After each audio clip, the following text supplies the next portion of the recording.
Agora a gente vai falar de uma situação no Brasil que é bem complexa e nós temos a responsabilidade de ficar vigilantes e também de denunciar possíveis criminosos.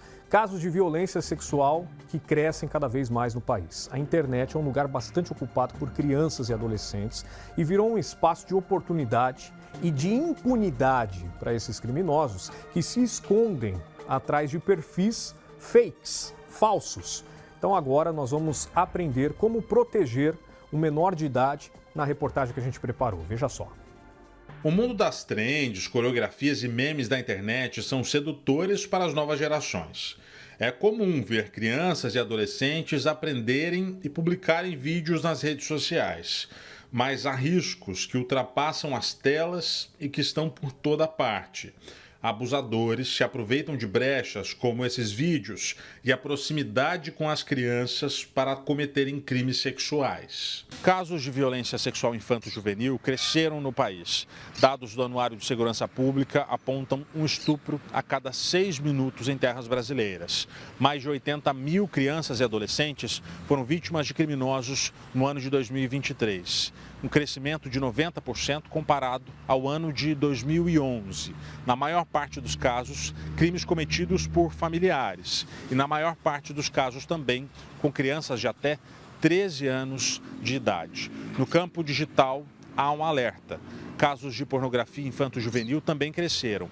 Em comparação com o ano de 2022, houve um aumento de 42%. Na verdade, a questão da violência sexual contra crianças e adolescentes, ela é extremamente invisibilizada. Por ela ser muito invisibilizada, fica muito fácil para qualquer pessoa que quiser praticar esse ato com uma criança, agir e passar desapercebido, tá? Então, esse é o primeiro ponto. Então, a gente tem 85% das pessoas que estão perto de uma criança hoje, são pessoas nas quais ela confia. E é essa pessoa na qual ela confia que consegue convencê-la a praticar um ato sexual com ela que seja de interesse desse adulto, né? E que ele tenha vontade de executar e a criança acaba se envolvendo nisso. E aí, o pacto de silêncio que nasce em torno disso é muito grande, né? Há aí um acordo desse adulto com essa criança, uma manipulação psicológica muito grande para que a criança não revele isso. E como é uma pessoa que a criança conhece, que ela confia, e normalmente alguém da própria família, e mais diretamente quando a gente está pensando, a gente está falando aqui do pai da criança, do avô da criança, quer dizer, pessoas muito próximas mesmo, a criança nem imagina que ela está sendo vítima de alguma situação errada. A inocência é um dos fatores usados pelos criminosos para iludir ou manipular crianças e adolescentes.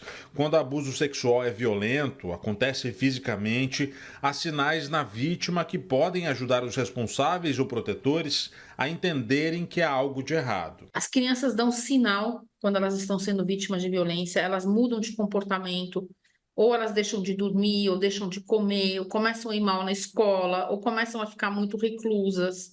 Elas dão sinais de que algo está errado, né? A criança que é vítima de uma situação assim, ela começa a dar sinais de um comportamento diferente. Então, a gente tem que ir com muito cuidado, porque nem sempre é violência sexual, né? A gente tem que ir com muito cuidado identificar o que está acontecendo com essa criança. Então, nós como adultos, né, a gente tem esse papel de perceber, convivendo com a criança, olha, tem alguma coisa que mudou. Vamos checar o que está acontecendo com essa criança, né? E estimular ela com muito cuidado, com muito acolhimento, a falar sobre o que está acontecendo. Abusadores também estão na internet. A exploração de conteúdo pornográfico infanto-juvenil se utiliza de postagens inocentes e de tecnologia para acessar crianças que estão online e fora do controle de pais e responsáveis. A Sheila, que foi vítima no passado, sabe desses riscos. Vou te dar um exemplo prático. Um homem foi preso no Rio de Janeiro no ano passado por abusar de crianças.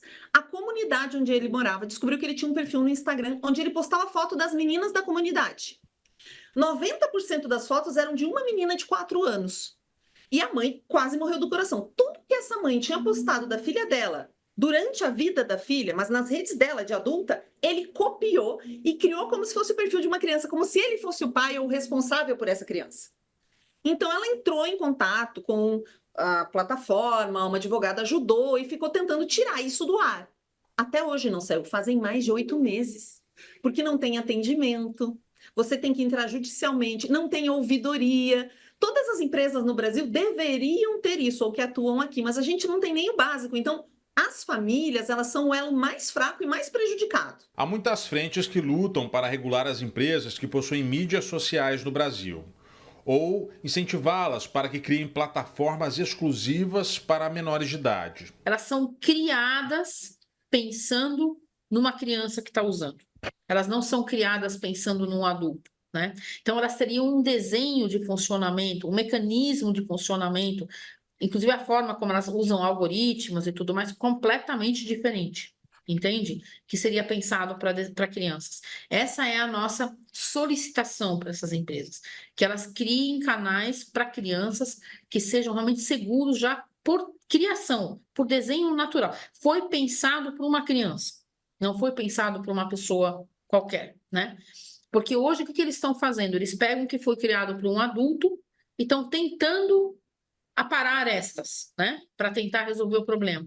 Isso não é suficiente, né? Então a gente deveria ter um desenho específico para crianças e adolescentes. Controlar as telas e seguir as orientações da Sociedade Brasileira de Pediatria para uso regulado, ou conversar e preparar os filhos para perceber abusos, são caminhos que pais e responsáveis podem seguir na proteção e cuidado de crianças e adolescentes. O importante é conversar, dialogar.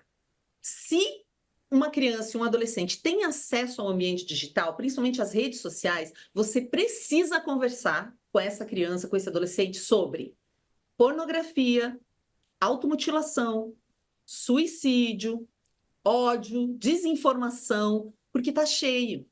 E aí talvez você me diga, nossa, mas a minha filha é muito nova, eu não posso falar essas coisas com ela. Então talvez não seja a hora dela ter acesso a redes sociais, acesso a um telefone celular com a internet.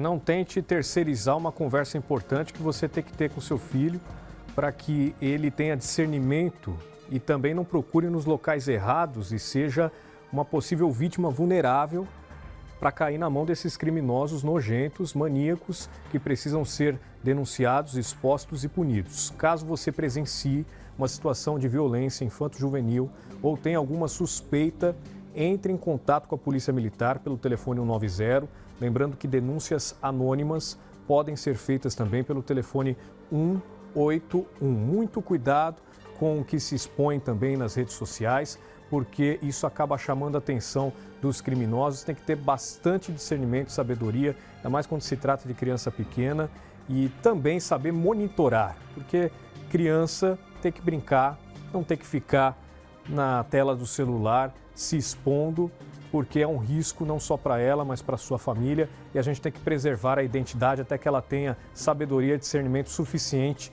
ao lidar com essa ferramenta que é perigosa. A gente corre risco porque que as crianças que ainda têm uma pureza não podem cair numa história e, infelizmente, esses criminosos usam os mais diversos artifícios para tentar ludibriar. Então, 190, 181 para você expor e denunciar esse tipo de gente, ainda mais se você conhece alguém da família, né? Infelizmente tem pessoas que têm dificuldade de denunciar alguns conhecidos. Essa pessoa precisa ser exposta e punida, porque o que pode acontecer com a vítima é muito pior do que com aquele agressor que continua com esse comportamento, fazendo mais vítimas.